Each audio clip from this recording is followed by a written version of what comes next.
A little mouse had heard when he was hiding in holes in the corners of the rooms that all the little boys and girls in the world once a year had a Christmas tree full of goodies, said Daddy. A dear old person named Santa Claus trimmed the tree for them and filled the stockings which they hung up by the fireplaces. The little mouse didn't see why he shouldn't have a Christmas, too, so he told another little mouse what he had heard. Together they planned what they would do. They would bore 2 little holes into the parlor where they had heard the tree was to be. There they stayed every night, keeping very quiet. They heard the children talk about what they hoped Santa Claus would bring them and saw them constantly send notes up the chimney to him. Illustration. They ate until they could eat no more. Page 297 Of course the mice had to keep very quiet, as they didn't want to let the children know they were there, and with a great deal of self-denial they stayed out of the pantry, living for their very own Christmas party. At last Christmas Eve came. They saw the children in their little nighties hang up their stockings by the fireplace and then trot off to bed. Before long the mice heard strange noises on the roof, and then a little soot began to fall down the chimney. Soon they saw a jolly old man appear, with white hair and a white beard, from the chimney, and they nudged each other, whispering, "That must be Santa Claus." Sure enough, it was Santa Claus, for he had a big bag of presents with him, and at once he set to work. At first he trimmed the tree. He had plenty of silver trimming and candles, but, best of all, thought the mice, he strung popcorn over the tree and made it look as if the snow had fallen over it. Then he tied candy canes and candy animals of all sorts on the branches. Next he filled the stockings, and how the mouths of the 2 little mice did water as they saw all sorts of nuts, raisins and big rosy-cheeked apples going in. The toys didn't interest the mice, as they were longing to get at the things to eat. Before long Santa was through and quickly disappeared up the chimney. And then, the mice began their feast. And, oh, what a time they did have. They ate until they could eat no more, and they thought Christmas the finest time of the year, for never before had they seen food still before them which they weren't hungry for. The next morning when the children saw so many nutshells and bits of popcorn lying around they knew that some little mice must have had a party, but they didn't set a trap, as they thought it was fine that the mice had had a Christmas party too. Christmas comes but once a year. Christmas comes but once a year, shouted the children as they hurried downstairs on Christmas morning. They sat down on the floor as soon as they reached the library. And each one took a stocking which had been hanging in front of the mantelpiece. Every stocking was well filled, and each stocking stuck out queerly so that no one could guess what was in it. After the stockings had been looked at and the oranges and apples had rolled out of the toes, the presents were taken from the tree. Before long they began to feel hungry, for they hadn't waited to have breakfast first. They ate Santa's wonderful oranges, and the children's mother said to their daddy, "Dear me, I wish I could find such big juicy oranges as Santa Claus does. He's a better shopper than I am. He's a wonder," said Dot and Jimmy and Betty together, and then everyone took his or her orange and paraded into the dining room, singing once more, "Christmas comes but once a year." "Did you ever hear of Santa Claus's telescope?" asked Daddy. The children shook their heads.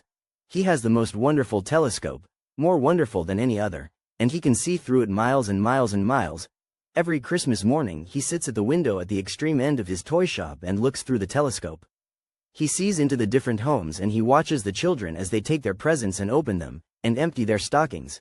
There, he said to himself last Christmas, it is just as I thought. Little girls will never grow tired of dolls and boys will always like trains. And they enjoy a good game, too, for the winter evenings. And, I see that boy at his skates. He asked for a pair in his letter to me. That is, he asked for them in 6 different letters he wrote me. He really can hardly wait to start using them. I do believe he would like it if the floor were suddenly covered with ice. And how that little girl is hugging her doll. I thought the one I made with the golden curls and the eyes that opened and shut would just about suit her. She told me the kind she wanted in her letter. What a help those letters are. They tell me what they want, and they tell me so many more nice things, too. They tell me how much they are looking forward to my visit, and that they hope I'll have a Merry Christmas, too. The dear little people, as if I could help but have a Merry Christmas when I look through this telescope and see their smiles. How happy they do look, how their eyes sparkle. And if ever I see a child scowl or look cross, oh, dear, how sad it does make me. There, I just saw a little girl look very cross because she thinks her brother's set of soldiers are better than her paper dolls. Oh, that makes me very unhappy. But Santa's faithful dog, Boy of the North, put his head in Santa's lap and licked his hands. Oh, Boy of the North, you will not see me unhappy. I feel happy again. The little girl is not scowling now. Something or someone must have whispered in her ear that it was making me sad. Now I see a little girl who has been so sick this fall. She has that nice white lamb with the blue ribbon around its neck that I gave her. And how she does love him. What joy it is to have this telescope. And again this year Santa will look through his telescope. Santa Claus was talking to his dog, Boy of the North. You see, I get so many letters, hundreds and hundreds of letters. I love them so much and I read them many times. But if I kept them I would have to build houses and houses to hold them all. So I have a yearly bonfire, as you know, Boy of the North. The ashes from the letters of the children keep me warm all through the long winter months. And in the summer I have to have a fire to help make the toys and to keep us warm. For it's cold here in the summer too. Yes, these ashes are used for the bottom of my fire in my big stove in the toy shop and in my little house alongside. And I never have any trouble with my fire because it is started with these wonderful letters which keep going until next year. When we put fresh wood on the fire it starts up anew, because at the bottom are these ashes. Only I can have such a fire, so you see what a lucky old chap I am. And Santa Claus started the bonfire of the letters children had written to him which made him so happy to read and which kept his fire going all through the year, and Boy of the North wagged his tail as the fire was started. When they began to build these great, big apartment houses, years ago, Santa Claus was on the lookout, said Daddy. Now, he said to himself, I must think out a way to get to the children who will live in those big buildings. The people went on building, and they were so interested in watching the floors grow. One went right on top of the other. That they seemed to forget all about Santa Claus and his one trip of the year, which is worth more than anything else that happens. And then the people began to build fire escapes. For they said that when the buildings were so large and there were so many rooms and so many families, they must have a way of getting out in case of fire. And from top to bottom of every building, on every side, they put fire escapes, so that no home was without one. Well, said Santa Claus, as he drove his reindeer over the roofs of the city that night, to see about his Christmas trip, that is something I like. Now I know what to do. So when Santa Claus goes to the city homes where there are no chimneys he leaves his reindeer on the roof, and down he goes on the fire escape to every single home, and in he gets with his pack. For did you ever know any place locked up so tightly but that there was a way for Santa Claus to get in? Oh, yes, Santa Claus visits the cities and the villages and the farms. He just has to do a little differently in some homes than in others. But it makes no difference to him what they may build, for, after all, Santa Claus is Santa Claus, and he always makes a way to visit children every Christmas, for he is the children's king and he reigns over Christmas Day, the greatest day of all. Well, as it was Christmas time, said Daddy, all the barnyard fowls thought they should play some games, so all joined in. There were the turkey hens, turkey gobblers, peafowls, guinea hens, roosters, chickens, Mr. and Mrs. Duck and all the little ducks. And after they had finished playing the farmer gave them a regular Christmas time feast which made them full of the joyous Christmas spirit of happiness, as well as of food. Do you know what ambition means? Asked Daddy. I think it means to want to get on, said Jack. Isn't there a word called ambitious? And when a person is spoken of as ambitious it means that person wants to get on and improve and all. Right, said Daddy. That's fine, that saves me all the trouble of explaining, too. It was nearing the new year, Daddy said, and Billy Brownie was going around calling one evening. The Dreamland King promised to help him, so he called on a little boy. How are you this fine evening?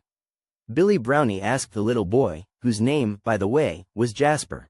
I am thinking of what I am going to do when I am big, said Jasper. I have great ambitions. Gracious, said Billy Brownie, that does sound noble. Would you like to hear them? Asked Jasper. Enormously, said Billy Brownie. Well, said Jasper, when I grow up I want to be very famous. I want to be praised more than anything. Oh, Billy Brownie, I want to write great stories and books and have everyone say that I'm greater than Shakespeare. I want to write great plays and have audiences rise to their feet and cheer and cheer. I want to play in concerts and have signs go up which say that all the seats are sold and that there is only standing room. I want to be so popular that I'll never have to pay for anything, but others will always be honored to treat me.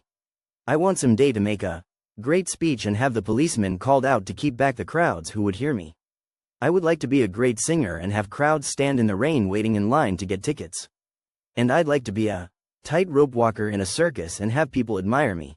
I'd like to have long hair and have folks think me clever without having to say a word. I'd like to own a big automobile and I'd like to act in a show where all I'd have to do would be to smile and folks would think me grand. Well, said Billy Brownie. Anything else? Yes, said Jasper, I'd like to make a great deal of money and have a fine job and not have to work at all. In fact, said Billy Brownie, you'd like to be famous and rich and admired without doing a thing yourself. Well, Jasper, your ideas are all mixed up. You haven't ambitions, you're just greedy, I fear. And if I were you, I'd think a while and make a New Year's resolution that I'd be good and kind and work hard and make myself worthwhile rather than rich.